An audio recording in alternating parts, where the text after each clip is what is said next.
Hey, everybody. MBA applicants. My name is Darren, and I am the host of the Touch MBA podcast. I'm a former MBA admissions director who has hosted this podcast for over 10 years.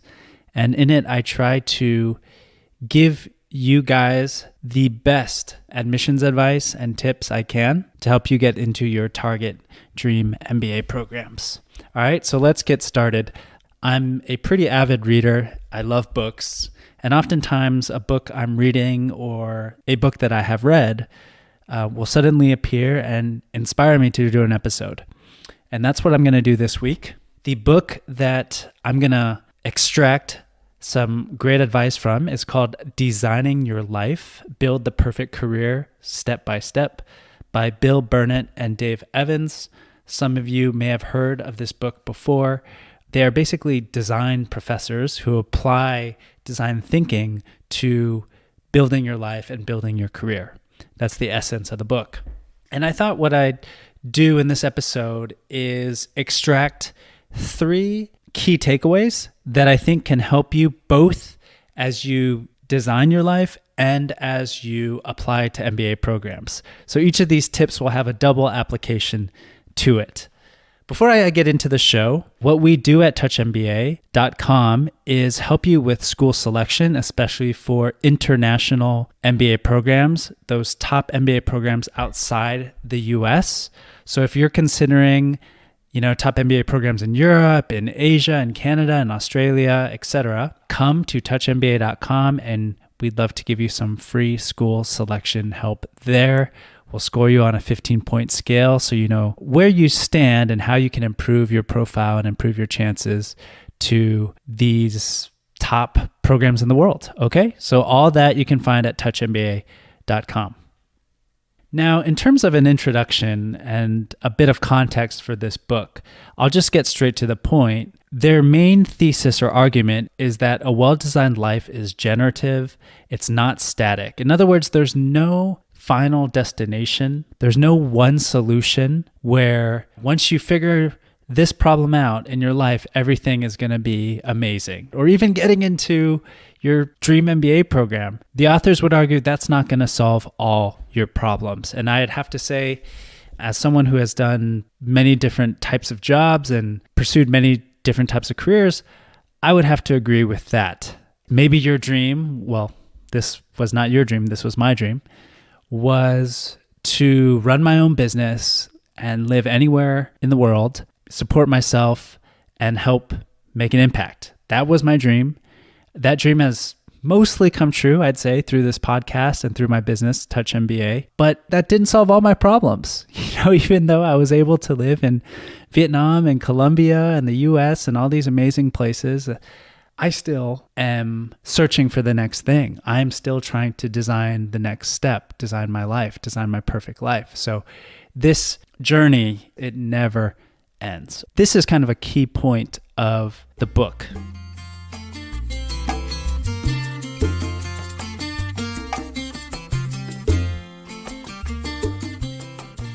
Now, what are some key takeaways that could help you on your journey?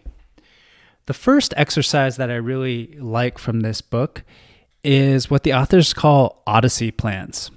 And if there's no one single best life for you, if you have many different lives existing inside of you waiting to be explored, which I believe is true, then you should try to think beyond what you have in mind for, say, the next 5 years.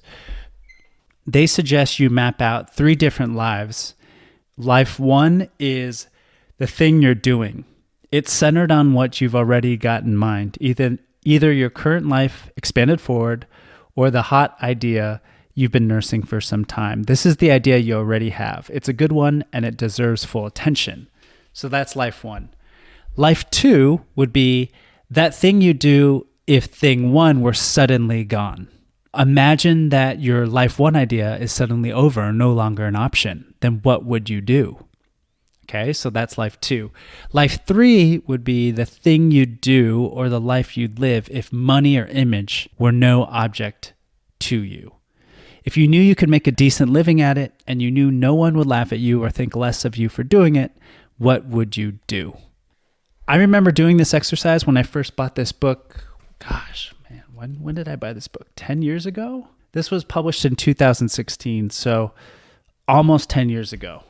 And it was very illuminating, the different paths I chose. And I think it's a good exercise so that you don't get anchored to one vision you have for your life.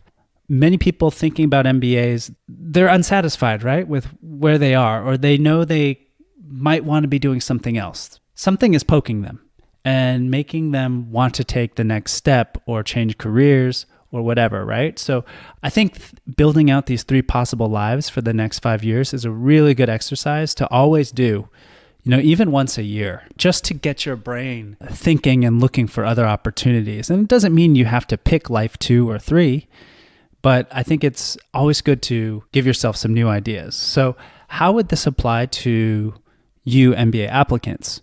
I think a lot of MBA applicants get stuck on 1 or 2 target schools, and they feel that if they don't get into these schools, then an MBA is not worth it.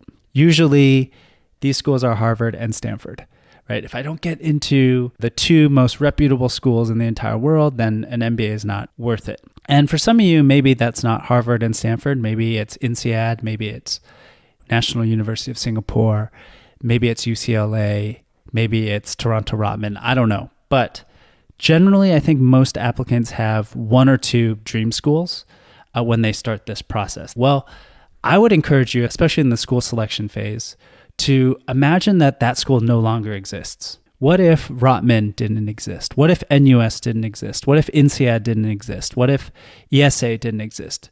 Well, what school would you apply to? And this will just force you to look at other schools more seriously that maybe you never considered. And again, at touchmba.com, we give school fit recommendations. Another place to start, of course, is the rankings. That's where most people start. And explore some of those schools. Let's call school 1 your dream schools. Let's call school 2 a school that you'd be excited about if your dream school no longer existed. Okay, so what if school 2 didn't exist? Where would you apply? Yeah, this will just force you to expand your universe of possible solutions to your graduate school needs, okay? And let's say for school 4, imagine that you can't get an MBA at all. Imagine the MBA degree doesn't exist. Well, what other schools would you be looking at? Would you be looking at other master's programs? Short-term executive education type courses? Would you be looking at being someone's apprentice? Again, use this exercise to think more broadly beyond just thinking you only have one solution. You have to attend these 2 MBA programs or else it's not worth it.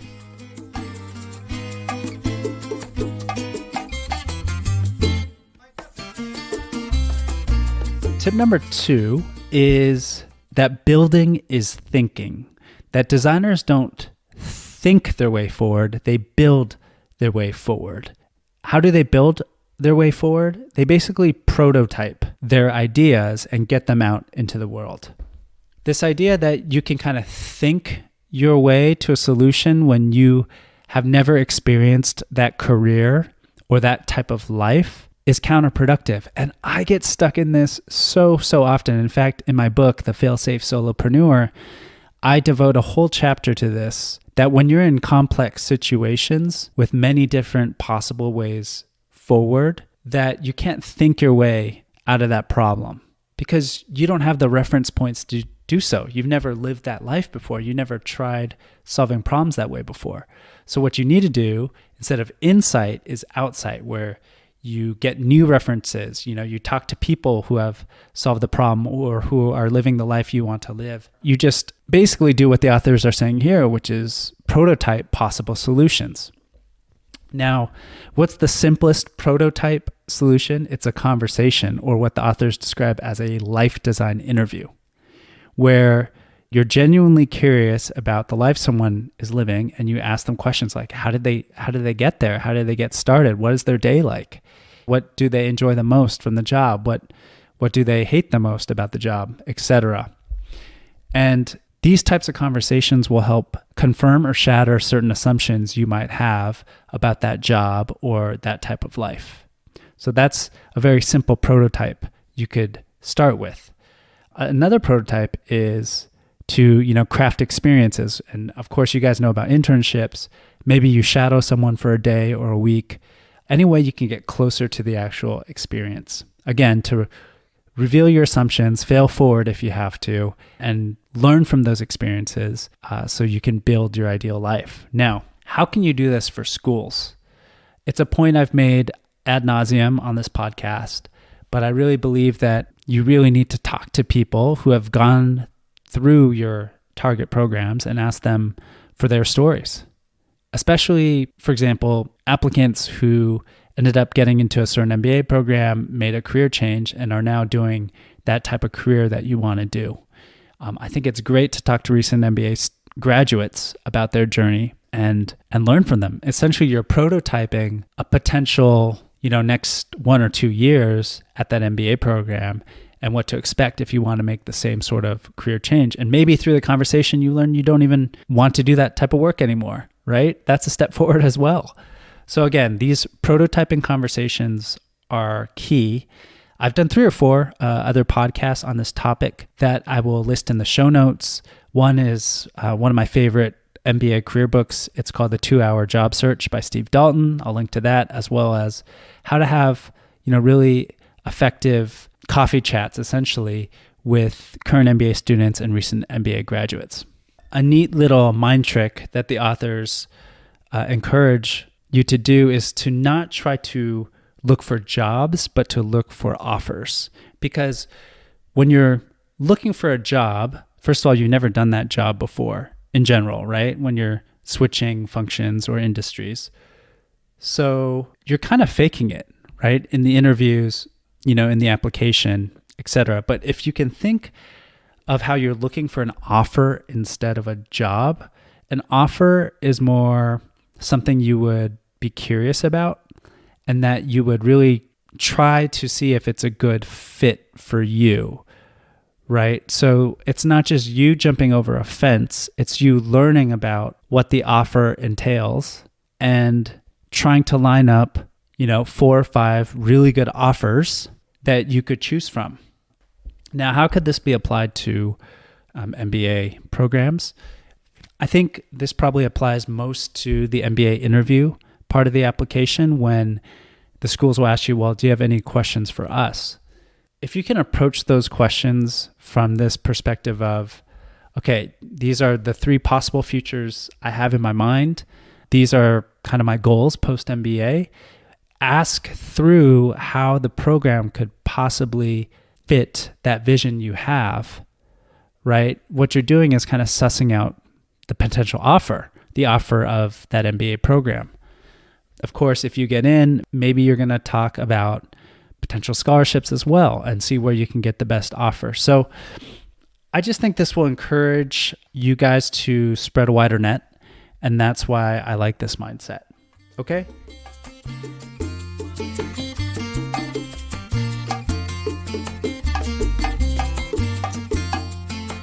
Finally, the last tip is called wayfinding. There's many possible lives within each of us, and you're building your life, you're building your way forward. And it's not like you have a map that's going to tell you the exact destination, because there's many possible destinations. So instead, they encourage this idea of wayfinding, which is basically following your engagement and your energy and seeing what activities, what environments, what interactions, what objects, what users or customers give you the most energy, give you the most engagement.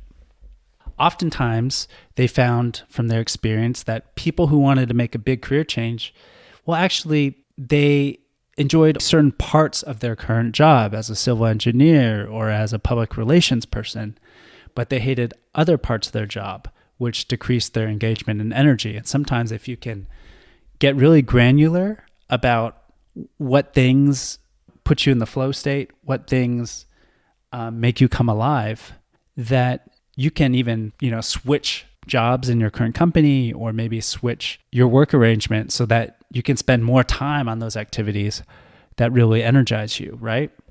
So I think this is a really handy rule of thumb. You could also look at peak experiences in your past life or when life just seemed to be really working for you. analyze what environments and activities and interactions and objects and people you were dealing with then to sniff your way towards doing more of those sort of things. So I really believe in this just from personal experience. I think that each of us is like an organism, and we're all different, and we all have different potentials and different limits. And oftentimes we get caught up in doing what we ought to do instead of listening to what our true nature is and working within all the potential of that true nature and character and gifts that you have, and working within those limits as well. Being realistic and saying, I'm not really good at administration or creative work or whatever it is for you. I think following this energy, this wayfinding idea is really powerful. And when you're doing your school research, when you're talking to MBA students and alumni, where do you feel the energy building? Where do you start to feel that feeling in your stomach and in your chest, like, oh, this is super exciting, whether it's a class or the types of people you'd interact with, or the learning and living environment of these schools. Really pay attention to when your energy and engagement is really peaked, when you're doing these conversational interviews with MBA students and potential employers. And I think that will really serve you.